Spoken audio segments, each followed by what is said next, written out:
Photography is often called the universal hobby. It is a means of creative expression within the reach of people in all walks of life, and it speaks a language that everyone can understand.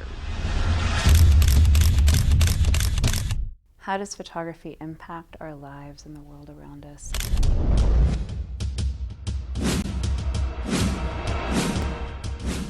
It's hard to imagine what life would be like without photographs.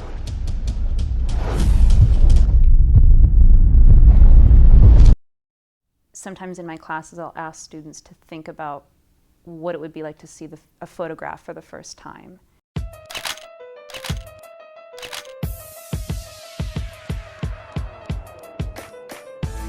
My name is Kim Manchester, and I am the photography instructor for Portland Community College.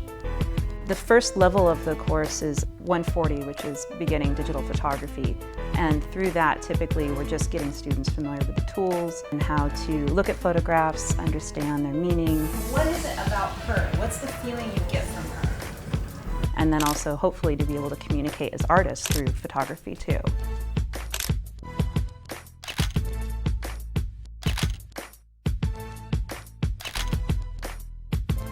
A lot of people feel like you have to be either for film or for digital, and you know, never the twain shall meet. And a lot of my students choose digital because they have access to it. And with this increased access, you know, there's that kind of disposable factor with the image, but there's also this sense that if you make a mistake, it's okay. And I think as far as art goes, you have to be able to royally mess things up in order to get anywhere, right? And you have to be willing to do that. Film, there's a lot of investment in making it right. So I think as an artistic process, I really like how digital gets people to take risks that maybe they wouldn't normally take with film. What makes a good photographer? I would say if what your intention for the photograph is comes through clearly to the viewer. I mean, I think you could say that that would be one of the ways to define a good photographer.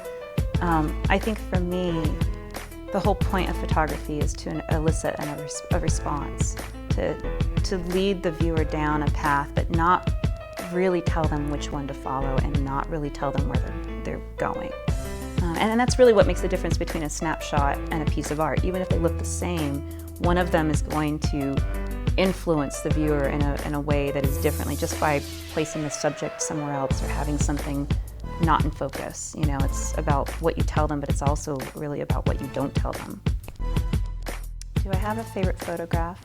I do, and it's mostly because this is the photograph that really inspired me to do photography and to kind of follow the path that I have with my own work.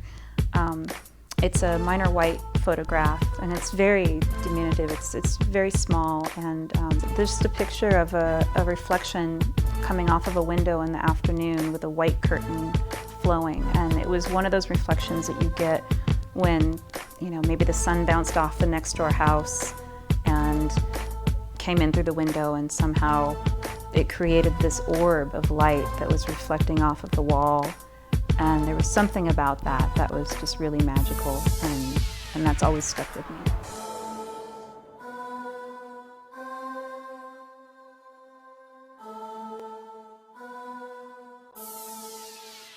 The most rewarding thing about teaching is seeing a student start somewhere and wherever they are, and then seeing that improvement just in the short amount of time that I have them.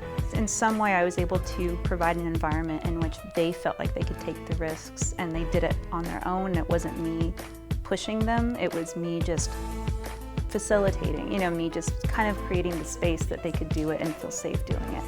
But I think that's the most rewarding thing, is to really see the stuff that they do, because at the end of the term, you're tired, you're spent, you're ready to have a break, but then you see what they do with it.